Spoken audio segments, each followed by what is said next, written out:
لیکن یہ کہ امام مہدی کی حکومت قائم کرنے کے لیے کون لوگ آئیں گے؟ عرب جو ہیں وہ اندر سے کھوکھلے ہو چکے ہیں، عیاشی نے، دولت نے، پیسے نے، دولت، پیسہ، عیاشی، اس کی وجہ سے کھوکھلے ہو چکے ہیں۔ یہاں میں آپ کو 2 حدیثیں سنانا چاہتا ہوں۔ سنن ابن ماجہ کی روایت ہے حضرت ابو ہریرہ سے رضی اللہ تعالی عنہ، قال قال رسول اللہ صلی اللہ علیہ وسلم اذا وقعت الملاحم بعث اللہ بعثا من الموالی هم اکرم العرب فرسا واجودہ سلاحا یوید اللہ بہم الدین، رواہ ابن ماجہ عن ابی ہریرہ رضی اللہ تعالی عنہ۔ جب ملاحم کا دور شروع ہوگا تو اللہ تعالیٰ اٹھائے گا ایک لشکر یا لشکروں پر لشکر موالی میں سے۔ موالی کون ہے؟ عربوں نے جب فتح کیا تھا اس پورے علاقے کو خلافت راشدہ کے دوران، اور پھر وہ لوگ جو ہے، ایک رائے تو یہ تھی کہ انہیں غلام بنایا جائے ساری آبادیوں کو، لیکن یہ کہ حضرت عمر کا اجتہاد تھا، اس کے مطابق جو ان کو غلام نہیں بنایا گیا تو وہ موالی کی حیثیت رکھتے ہیں۔ عربوں میں دم نہیں ہے، موالی میں سے لشکر اٹھیں گے کہ جو در حقیقت حضرت مہدی کی حکومت کو قائم کریں گے۔ دوسری حدیث سنیے، عن عبداللہ بن الحارث رضی اللہ تعالی عنہ، اور یہ ابن ماجہ کی روایت ہے، قال قال رسول اللہ صلی اللہ علیہ وسلم یخرج الناس من المشرق فیوطئون للمہدی یعنی سلطانہ، لشکر نکلیں گے، لوگ آئیں گے مشرق سے اور وہ حضرت مہدی کی حکومت کو جمائیں گے اور قائم کریں گے۔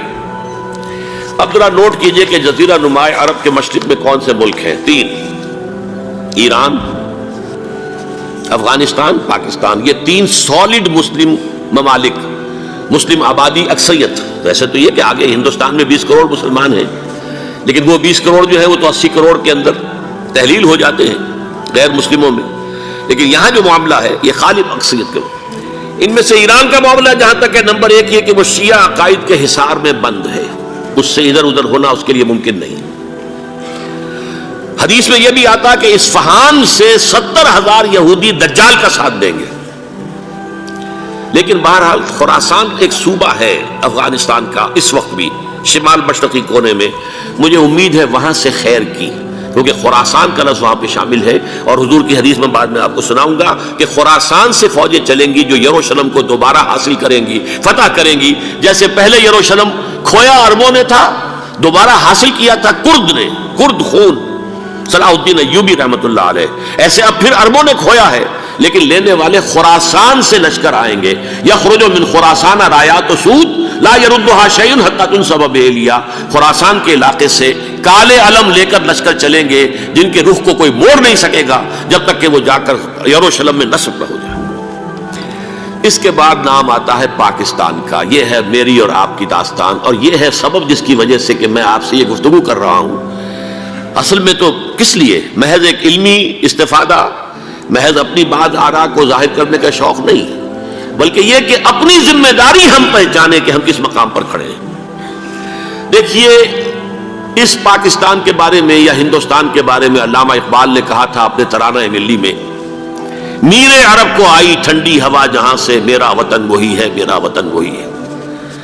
اور مجھے بتایا گیا کہ سنن ابی داؤد میں یہ روایت موجود ہے کہ حضور نے فرمایا کہ ہندوستان کی طرف سے مجھے ٹھنڈی ہوا آتی ہے، اگرچہ مجھے وہ حدیث ابھی نہیں ملی ہے، لیکن حزب التحریر کا ایک کارڈ مجھے ملا تھا، تو اس میں اس حدیث کا اور اس میں ابن داؤد ابو داؤد کی روایت کا حوالہ موجود تھا۔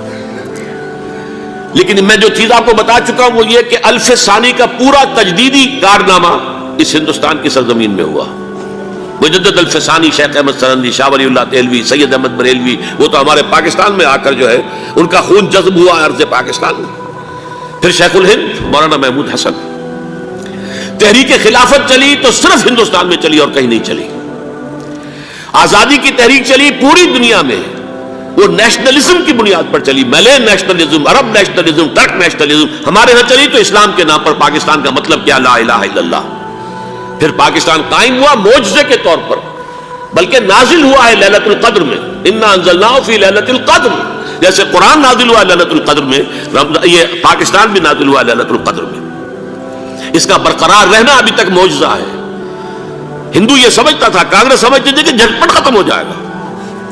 پھر یہ کہ اس کا قرارداد مقاصد کا پاس ہو جانا، مزید بھی اور اضافی دفعات دستور میں آ جانا، اب کمرشل انٹرسٹ کو ربا قرار دے کر حرام قرار دینا، یہ سارے لینڈ مارکس ہیں کہ جو اشارہ کر رہے ہیں کسی چیز کی طرف، معاملہ کدھر جا رہا ہے۔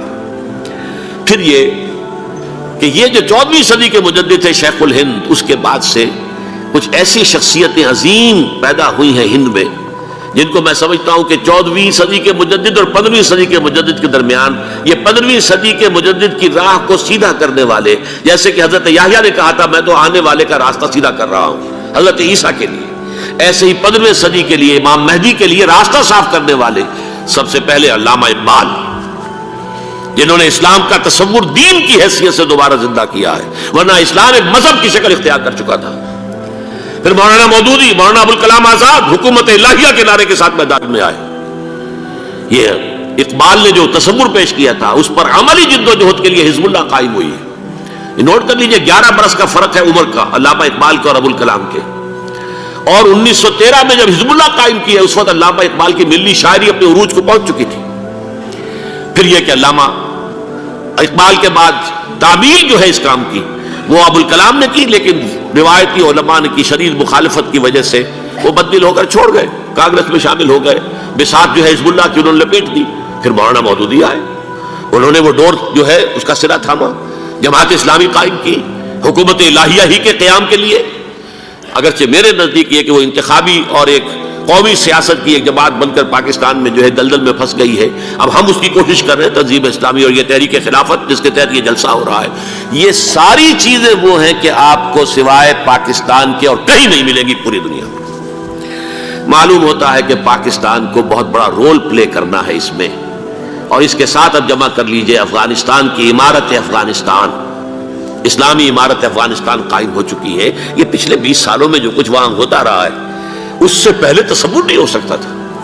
علامہ اقبال کے فرزند بھی دیکھ کر آئے ہیں، تو اگرچہ وہ خود میں سمجھتا ہوں کہ خاصے انہیں آپ لبرل کہیں، آزاد خیال کہیں، لیکن اس درجے متاثر ہو کر آئے تھے کہ انہوں نے یہ کہا افغانستان میں جو میں نے حالات دیکھے ہیں کہ اگر 2-4 اور مسلمان ملکوں کے اندر یہ نظام قائم ہو جائے تو پوری دنیا مسلمان ہو جائے گی۔ یہ سب کچھ کیسے ہو رہا ہے؟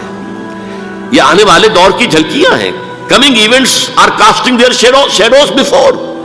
یہ سب بتا رہے ہیں کہ پاکستان افغانستان کو مل کر اس میں کوئی عظیم رول پلے کرنا ہے، اور اس کے ضمن میں اب میں علامہ اقبال کے بارے میں آخری بات کہہ رہا ہوں۔